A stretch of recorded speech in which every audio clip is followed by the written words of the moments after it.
Do you think of the Holocaust often? Yeah. And you know, maybe not of the Holocaust in the terms of Auschwitz, but of the destructive forces that were set into motion by this evil man in so many different ways. How he destroyed families, how he destroyed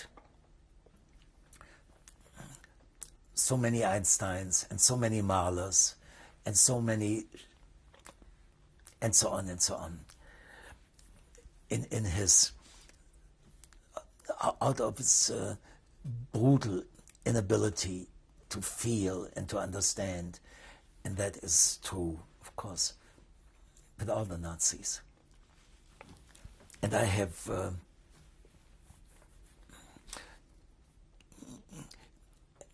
and that's where my tolerance really ends. I have no feeling for any Nazis. Even though I'm reading right now, I'm reading a book on Albert Speer, one of the war criminals who served 20 years and felt that he hadn't served enough. One of the decent, if there was such a thing. But the others were insensitive beings, not human beings. What message would you like to have your children and grandchildren and future generations to have from your experience and from your testimony today? Maybe the message of my prayer, maybe trying to understand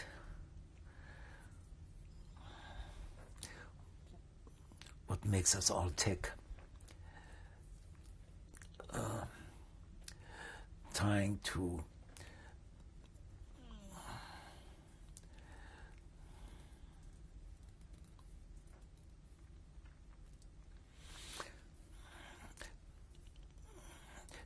to have tolerance or sensitivity with those less fortunate than we are, have a social conscience,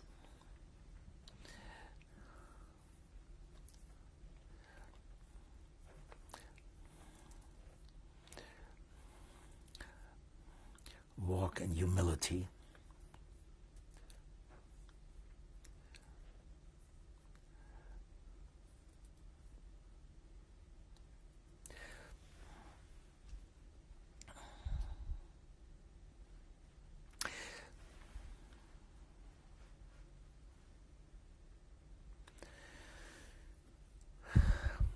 Has your belief in God changed from before to after their Holocaust experiences?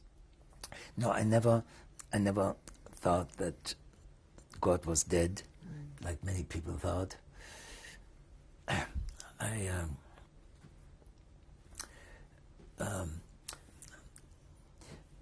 think that God gave us a choice, and mankind sometimes fouls things up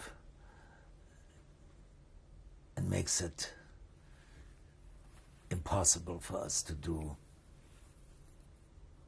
God's will. I don't see God as somebody who sits there and manages things. I think that he or she or this being has laid out basic rules, and it is so hard for us to obey them.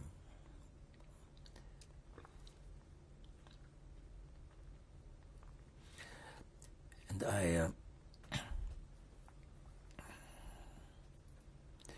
I'm deeply touched constantly by those who had the moral courage of standing up to these evil forces. And I think right now of somebody who, to me, was always somebody who, in the Catholic Church, he would be sainted by now, and that's Leo Baeck, Rabbi Baeck, who was the chief rabbi of Berlin and was taken to Theresienstadt. And in his arms, 2 of his sisters died. And one day, at the special orders of Eichmann, there was an order out to kill Leo Baeck. And his name was called out. And the Dr. Baeck answered the call, but not Leo Baeck. There was another Dr. Baeck, a physician, and he knew that one day he would have to die, and he gave his life for Leo Baeck. And 2 days before the liberation of Theresienstadt, or 3 days, Eichmann came to Theresienstadt and found that his orders had been disobeyed, and he talked to Baeck. And he said, this mistake will be corrected. And then 2 or 3 days later, the Theresienstadt was liberated, and Baeck was saved. And when the press came in and found that Baeck was alive, and they came up to this saintly man and said, what should we do? What should we do with the perpetrators of all this? And Baeck looked at them and said, let's go back and teach the book.